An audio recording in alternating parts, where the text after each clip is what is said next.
So CET ವಿದ್ಯಾರ್ಥಿಗಳಿಗೆ ಪರೀಕ್ಷಾ ಪ್ರಾಧಿಕಾರದಿಂದ ಇಲ್ಲಿ 2 ಮೇಜರ್ ಅಪ್ಡೇಟ್ ಬರ್ತಾ ಇದೆ. ಮೊದಲನೇದು ನಿಮ್ಮ ವೆರಿಫಿಕೇಶನ್ ಸ್ಲಿಪ್ ಬಗ್ಗೆ. ನಿನ್ನೆ ರಾತ್ರಿ ಈ ಒಂದು ಲಿಂಕ್ ಅನ್ನ ಆಕ್ಟಿವೇಟ್ ಮಾಡಿದ್ರು, ವೆಬ್ಸೈಟ್ ಅಲ್ಲಿ ನೀವು ಅದನ್ನ ನೋಡಿದ್ರಿ, ಕೆಲವರು ಡೌನ್ಲೋಡ್ ಮಾಡ್ಕೊಂಡ್ರಿ.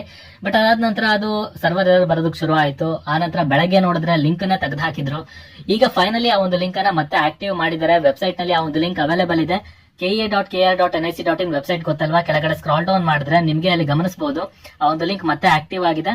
ಅದನ್ನ ಕ್ಲಿಕ್ ಮಾಡಿದ ತಕ್ಷಣ ಓಪನ್ ಮಾಡಿ ನಿಮ್ಮ ಅದೇನು ಪ್ರೊಸೀಜರ್ ಇದೆಯಲ್ಲ, ಅಪ್ಲಿಕೇಶನ್ ನಂಬರ್ ಹಾಕೋದು, ನಿಮ್ಮ ನೇಮ್ ಹಾಕೋದು, ಡೇಟ್ ಆಫ್ ಬರ್ತ್, ಆಮೇಲೆ ಕ್ಯಾಪ್ಚರ್ ಕೋಡ್ ಎಂಟ್ರಿ ಮಾಡಿದ್ರೆ ನಿಮ್ಮ ವೆರಿಫಿಕೇಶನ್ ಸ್ಲಿಪ್ ಅನ್ನ ಡೌನ್ಲೋಡ್ ಮಾಡ್ಕೋಬಹುದು. ಹೇಳಿದ್ನಲ್ಲ, ಎಲ್ಲದನ್ನು ಚೆಕ್ ಮಾಡ್ಕೊಳ್ಳಿ ಡೀಟೇಲ್ಸ್ ಏನೇನಿದೆ ಅಂತ ಹೇಳಿ. ಅಂಡ್ ನಿಮ್ಮ ರಿಸರ್ವೇಶನ್ ಏನ್ ಕ್ಲೈಮ್ ಮಾಡಿದ್ರಲ್ವಾ ಅದು ಕರೆಕ್ಟ್ ಆಗಿ ಬಂದಿದೆಯಾ ಇಲ್ವಾ ಅದನ್ನು ಕೂಡ ಪರಿಶೀಲಿಸಿಕೊಳ್ಳಿ. ಇದಾದ್ಮೇಲೆ 2ನೇ ಅಪ್ಡೇಟ್ ಇದೆ. ಒಂದು ಲೀಸ್ಟ್ ಬಿಟ್ಟಿದ್ದಾರೆ, ಸಿಇಟಿಗೆ ಸಂಬಂಧಪಟ್ಟಂತೆ ಒಂದು ಸ್ಟೂಡೆಂಟ್ಸ್ ಗಳ ಲೀಸ್ಟ್ ಬಿಟ್ಟಿದ್ದಾರೆ. ಆ ಒಂದು ಪೋರ್ಟಲ್ ಗೆ ಡೈರೆಕ್ಟ್ ಆಗಿ ಹೋದ್ರೆ ನೀವು ಅಲ್ಲಿ ಗಮನಿಸಬಹುದು, ಯುಜಿ ಸಿಇಟಿ 2024 ಹಿಂದಿನ ವರ್ಷದ ಸೀಟು ಹಂಚಿಕೆ ಅಭ್ಯರ್ಥಿಗಳ ಪಟ್ಟಿ. ಇದೇನು ಅಂತ ತುಂಬಾ ಜನ ಕನ್ಫ್ಯೂಸ್ ಆಗಿದ್ದೀರಾ. ಅಲ್ಲಿ ಓಪನ್ ಮಾಡಿ ನಿಮಗೆ ತೋರಿಸ್ಬಿಡ್ತೀನಿ. ಅದಕ್ಕಿಂತ ಮುಂಚೆ ಚಾನಲ್ಗೆ ಹೊಸಬರಾಗಿದ್ರೆ ಸಬ್ಸ್ಕ್ರೈಬ್ ಮಾಡ್ಕೊಳ್ಳಿ. ವಿಡಿಯೋ ಇಷ್ಟ ಆಯ್ತು ಅಂದ್ರೆ ಖಂಡಿತವಾಗಿ ಲೈಕ್ ಮಾಡಿ. ಇಷ್ಟ ಆಯ್ತು ಅಂತ ಅಲ್ಲ, ಬಿಕಾಸ್ ನೋಡ್ತಾ ಇದ್ದೀರಾ, ಒಂದಷ್ಟು ಜನ ವಿಡಿಯೋಸ್ ಗಳನ್ನ ನೋಡ್ತಾ ಇದ್ದೀರಾ, ಬಟ್ ನಿಮ್ಮ ರೆಸ್ಪಾನ್ಸ್ ಬರ್ತಾ ಇಲ್ಲ ನನಗೆ. ಖಂಡಿತ ಇಷ್ಟ ಆಗಿದ್ರೆ ಲೈಕ್ ಮಾಡಿ. ಇಷ್ಟ ಆಯ್ತು ಅಂತ ಅಂದ್ರೆ ಮಾಹಿತಿ ನಿಮಗೆ ಕರೆಕ್ಟ್ ಅನ್ಸ್ತು, ನಿಮಗೆ ಚೆನ್ನಾಗಿ ಅರ್ಥ ಆಗ್ತಾ ಇದೆ ಅಂದ್ರೆ ಲೈಕ್ ಮಾಡಿ, ನಮಗೊಂದು ರೆಸ್ಪಾನ್ಸ್ ತಿಳಿಸಿ. ಅಥವಾ ಕಮೆಂಟ್ ಸೆಕ್ಷನ್ ಅಲ್ಲಿ ಕಮೆಂಟ್ ಮಾಡಿ. ನಿಮ್ಗೆ ಏನೇ ಡೌಟ್ಸ್ ಇರಲಿ ಅದನ್ನ ಕಮೆಂಟ್ಸ್ ಅಲ್ಲಿ ಆದಷ್ಟು ಕೇಳೋದಕ್ಕೆ ಪ್ರಯತ್ನ ಪಡಿ. ದಯವಿಟ್ಟು ನಿಮಗೆ ಈ ಒಂದು ಸ್ಕೋರ್ ಬಂದಿದೆ ನೀಟಲ್ಲಿ, ನನಗೆ ನಂದು ಇಂಥ ಕ್ಯಾಟಗರಿ, ನನಗೆ ಸೀಟ್ ಸಿಗಬಹುದಾ ಇಲ್ವಾ, ಆ ರೀತಿ ಪ್ರಶ್ನೆಗಳನ್ನೆಲ್ಲ ಹಾಕಕ್ ಹೋಗ್ಬೇಡಿ. ನಿಮ್ದು ಬೇರೆ ಏನಾದ್ರೂ ಡೌಟ್ಸ್ ಇದ್ರೆ ಅದನ್ನ ಖಂಡಿತವಾಗ್ಲೂ ಕಮೆಂಟ್ ಸೆಕ್ಷನ್ ಅಲ್ಲಿ ಕೇಳಿ, ನಾನು ಅಲ್ಲೇ ರಿಪ್ಲೈ ಮಾಡೋದಕ್ಕೆ ಪ್ರಯತ್ನ ಪಡ್ತೇನೆ. ಇನ್ನ ಇದಾದ ಮೇಲೆ ಹೇಳಿದಲ್ಲ, ರೆಸ್ಪಾನ್ಸ್ ಅಂತೂ ಬೇಕೇ ಬೇಕು. ಖಂಡಿತವಾಗ್ಲೂ ಲೈಕ್ ಕೊಟ್ಟಾದ್ರೂ ಕಂಟಿನ್ಯೂ ಮಾಡಿ, ಆದಷ್ಟು ಶೇರ್ ಮಾಡಿ, ಹೆಚ್ಚು ಜನರನ್ನ ತಲುಪೋಣ. ಇನ್ನು ಸಾಕಷ್ಟು ವಿದ್ಯಾರ್ಥಿಗಳಿಗೆ ಈ ರೀತಿಯ ಮಾಹಿತಿಯ ಕೊರತೆ ಇರುತ್ತೆ, ಅಟ್ಲೀಸ್ಟ್ ಅವರಿಗೆ ರೀಚ್ ಆಗೋಣ. ಕನ್ನಡದಲ್ಲಿ ಕಡಿಮೆ ಇರುತ್ತೆ ಈ ತರ ವಿಡಿಯೋಸ್ಗಳು. ಸೊ ಹಾಗಾಗಿ ಸ್ಟಾರ್ಟ್ ಮಾಡಿದಾದ್ರೆ ನೀವಿಲ್ಲಿ ನೋಡಬಹುದು, ಈ ಲೀಸ್ಟ್ ಅಲ್ಲಿ 43 ಪೇಜ್ ಇರುವಂತ ಲೀಸ್ಟ್ ಅನ್ನ ರಿಲೀಸ್ ಮಾಡಿದ್ದಾರೆ. UG city 2024 previous year allotted candidate ಅಂತ ಕೊಟ್ಟಿದ್ದಾರೆ. ಇಲ್ಲಿ ಕೆಳಗಡೆ ನೋಡಿದ್ರೆ ಅವ್ರ ಹೆಸರಿದೆ, ಸಿಟಿ ಅಪ್ಲಿಕೇಶನ್ ನಂಬರ್ ಇದೆ, ಸಿಟಿ ನಂಬರ್ ಇದೆ. ರಿಮಾರ್ಕ್ಸ್ ನೋಡಿದ್ರೆ ನ್ಯಾಚುರೋಪತಿ ನಾಟ್ ಎಲಿಜಿಬಲ್ ಅಂತ ಇದೆ. ಇನ್ನ ಕೆಳಗಡೆ ಬಂದ್ರೆ ವೆಟರ್ನರಿ ನಾಟ್ ಎಲಿಜಿಬಲ್ ಅಂತ ಇದೆ, ಅಗ್ರಿಕಲ್ಚರ್ ನಾಟ್ ಎಲಿಜಿಬಲ್ ಅಂತ ಇದೆ.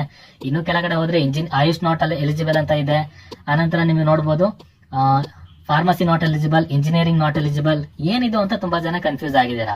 ಫಸ್ಟ್ ಆಫ್ ಆಲ್, ಈ ಲೀಸ್ಟ್ ಅಲ್ಲಿ ಇರುವಂತಹ ವಿದ್ಯಾರ್ಥಿಗಳು ಯಾರೆಲ್ಲ ಇದ್ದಾರಲ್ವಾ, ಇವರೆಲ್ಲ ಪ್ರೀವಿಯಸ್ ಇಯರ್ ಕ್ಯಾಂಡಿಡೇಟ್ಸ್. 2024 ಇರ್ಬೋದು ಅಥವಾ 23 ಇರ್ಬೋದು. ಈ ವರ್ಷದಲ್ಲಿ 2023 ಇರ್ಬೋದು ಅಥವಾ 2022 ಇರ್ಬೋದು.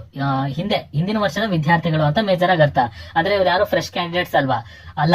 ಅಂದ್ರೆ ಈ ವರ್ಷ 2024ರಲ್ಲಿ ಸೆಕೆಂಡ್ PUC ಎಕ್ಸಾಮಿನೇಷನ್ ನ ಬರೆದು ಇದೇ ವರ್ಷ ಸಿಇಟಿ ತಗೊಂಡಿರುವಂತಹ ವಿದ್ಯಾರ್ಥಿಗಳ ಲೀಸ್ಟ್ ಇದು ಅಲ್ಲ. ಆಯ್ತಾ, ಅವರೇ ಬೇರೆ ಇವರೇ ಬೇರೆ. ಇದು ಪ್ರೀವಿಯಸ್ ಇಯರ್ ಕ್ಯಾಂಡಿಡೇಟ್ಸ್, ರಿಪೀಟರ್ಸ್ ಅಂತ ಕನ್ಸಿಡರ್ ಮಾಡಬಹುದು.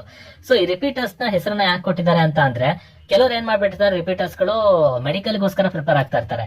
ಮೆಡಿಕಲ್ ಗೋಸ್ಕರ ಪ್ರಿಪೇರ್ ಆಗ್ಬೇಕಾದ್ರೆ ಮ್ಯಾಥಮೆಟಿಕ್ಸ್ ನ ಜನರಲಿ ಇಗ್ನೋರ್ ಮಾಡಿರ್ತಾರೆ. ಆ ರೀತಿ ಆದಾಗ ಏನಾಗುತ್ತೆ, ಸಿಇಟಿ ನ ಸುಮ್ನೆ ಒಂದು ಎಂಟ್ರೆನ್ಸ್ ಎಕ್ಸಾಮ್ ಆಗಿ ಅದನ್ನ ತಗೊಂಡಿರ್ತಾರೆ ಅಷ್ಟೇ, ಜಸ್ಟ್ ಎಲಿಜಿಬಿಲಿಟಿಗೋಸ್ಕರ. ಸಿಇಟಿ ಎಕ್ಸಾಮ್ ಅನ್ನ ಬರೀತಾರೆ, ಬಟ್ ಅಲ್ಲಿ ಮ್ಯಾಥ್ಸ್ ಅನ್ನ ಅಟೆಂಡ್ ಮಾಡಿರೋದಿಲ್ಲ. ಅಂತ ವಿದ್ಯಾರ್ಥಿಗಳಿಗೆ ನಿಮಗೆ ಜನರಲಿ ನೋಡಬಹುದು, ಇಂಜಿನಿಯರಿಂಗ್ ಗೆ ಅವ್ರು ಎಲಿಜಿಬಲ್ ಆಗೋದಿಲ್ಲ, ಮ್ಯಾಥ್ಸ್ ಬೇಕೇ ಬೇಕಲ್ವಾ. ಹಾಗೆ ಅಗ್ರಿಕಲ್ಚರ್ಗೂ ಕೂಡ ಎಲಿಜಿಬಲ್ ಆಗಿರೋದಿಲ್ಲ, ಬಿಕಾಸ್ ಅವ್ರಿಗೆ ಮ್ಯಾಥ್ಸ್ ಇರೋದಿಲ್ಲ.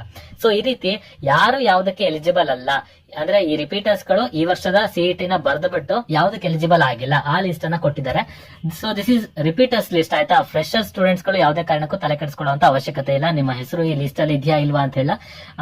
ಅಥವಾ ಇನ್ನು ತುಂಬಾ ಜನ ಏನ್ ಅನ್ಕೊಂಡಿರ್ತಾರೆ ಅಂದ್ರೆ, ಹೋದ ವರ್ಷದ ಲಿಸ್ಟ್ ಅನ್ನು ಇವಾಗ ಯಾಕೆ ಈ ಸಿಇಟಿ ಪೋರ್ಟಲ್ ಅಲ್ಲಿ ಬಿಟ್ಟಿದ್ದಾರೆ ಅಂತ ನಿಮಗೆ ಕನ್ಫ್ಯೂಸ್ ಆಗ್ಬೋದು. ಇದು ಹೋದ ವರ್ಷಕ್ಕೆ ಸಂಬಂಧಪಟ್ಟಿದ್ದಲ್ಲ, ಈ ವರ್ಷಕ್ಕೆ ಯಾರು ರಿಪೀಟರ್ಸ್ ಇದಾರೆ, ಎಷ್ಟು ಜನ ಇದಾರೆ ಅಂತ ಬಿಟ್ಟಿದ್ದಾರೆ.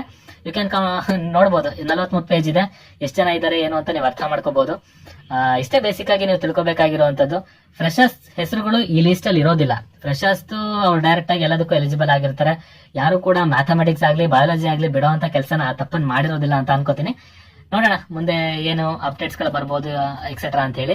ಬಟ್ ಸದ್ಯಕ್ಕೆ ಯಾರು ಕೂಡ ಟೆನ್ಷನ್ ಆಗುವಂತ ಅವಶ್ಯಕತೆ ಇಲ್ಲ. This is repeaters list. ಮತ್ತೊಂದ್ಸಲ ರಿಪೀಟ್ ಮಾಡ್ತಾ ಇದೀನಿ ನಾನು ಕೂಡ. This is repeaters list, fresher students ಗಳದಲ್ಲ. 2023, 22, 21 ಹಿಂದಿನ ವರ್ಷಗಳಲ್ಲಿ PUC ಎಕ್ಸಾಮ್ ಅನ್ನ ತಗೊಂಡು ಈ ವರ್ಷ ಮತ್ತೆ ಸಿಇಟಿ ಅನ್ನ ರಿಪೀಟ್ ಮಾಡಿರುವಂತ ವಿದ್ಯಾರ್ಥಿಗಳು. ಓಕೆನಾ, ಅರ್ಥ ಆಗಿದೆ ಅಂತ ಅನ್ಕೊಂಡಿನಿ. ಯಾರಿಗೆಲ್ಲ ಅರ್ಥ ಆಗಿರೋದಿಲ್ಲ, ನೀವು ಆದಷ್ಟು ಲೈಕ್ ಮಾಡಿದ್ರೆ ಆಟೋಮೆಟಿಕಲಿ ಬೇರೆಯವರಿಗೆ ಅದು ರೆಕಮೆಂಡ್ ಆಗುತ್ತೆ. ಇಲ್ಲಾಂದ್ರೆ ಶೇರ್ ಮಾಡಿ. ಆಯ್ತಾ, ಶೇರ್ ಮಾಡಿದಷ್ಟು ಇದು ಒಳ್ಳೇದು. ನೆಕ್ಸ್ಟ್ ವಿಡಿಯೋ ಸಿಗೋಣ. ಎಲ್ಲರಿಗೂ take care and stay safe.